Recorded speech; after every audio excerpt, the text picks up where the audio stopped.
Noodles খাবা?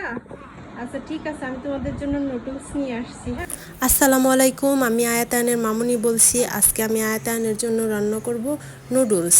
আর এর জন্য এখানে আমি বরবটি, সসেস, গাজর, পেঁয়াজ মরিচ নিয়ে নিয়েছি আর দিয়ে দিচ্ছি তেল। সসেস আর গাজরটা আমার ফ্রোজেন করা ছিল, শুধু পেঁয়াজ মরিচটা কেটে নিয়েছি আর সসেসটা কেটে নিয়েছি নুডলস সিদ্ধ হতে হতে। আর ঝটপট রান্না করার জন্য আমি এগুলো ফ্রোজেন করে রাখি। আয়াতায়ন যেহেতু খুব নুডলস পছন্দ করে, এর জন্য আমি ওদের ঝটপট যাতে নুডলস রান্না করে দিয়ে যায় এর জন্য এগুলো আমি ফ্রোজেন করে রাখি। আর খুবই সহজে খুবই জলদি এই নুডলসটা আমি রান্না করতে পারি, আর এটা ওদের জন্য খুব হেলদি।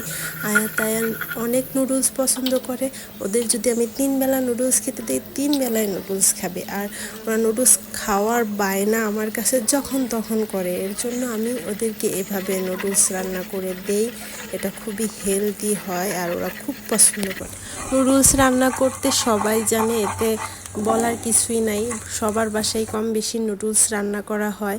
আর যে বাসায় বাচ্চা আছে সে বাসায় তো কথাই নেই। নুডলস হচ্ছে মানে বাচ্চাদের বেশিরভাগ বাচ্চাদেরই প্রিয় খাবার। বেশিরভাগ বাচ্চারাই নুডলস খেতে পছন্দ করে। এক এক বাচ্চা এক এক ধরনের নুডলস পছন্দ করে। কিছু কিছু বাচ্চা আছে সুপি নুডলস খুব পছন্দ করে, আয়াতায়ান আবার সুপি নুডলসটা খেতে চায় না। এর জন্য আমি ওদেরকে এভাবে রান্না করে দিই। এখানে কিছু সবজি অ্যাড করেছি, গাজর, তারপরে বরবটি, ফুলকপি ছিল না, বাসায় ফুলকপি থাকলে ওটাও আমি দিই। এভাবে করে দিলে আসলে ওদের সবজিটাই খাওয়া হয়, সাথে নুডলসের সাথে আবার সসেসটাও দিয়েছি। মোট কথা হেলদি হয়। আর তেলের পরিমাণটা খুব অল্প করে দিই আমি। দুই ভাই বোন প্লেট নিয়ে এসে দাঁড়িয়ে আছে নুডলস নেওয়ার জন্য। এবারে আমি এক এক করে দুইজনের প্লেটে নুডলসটা বেড়ে দিচ্ছিলাম। প্লেটটা আয়াত ধরে রাখছিল, আর কষ্ট হচ্ছিল, প্রচুর গরম নুডলস। আমি বললাম যে তোমরা যে বসো, আমি নুডলসের প্লেটগুলো নিয়ে আসছি।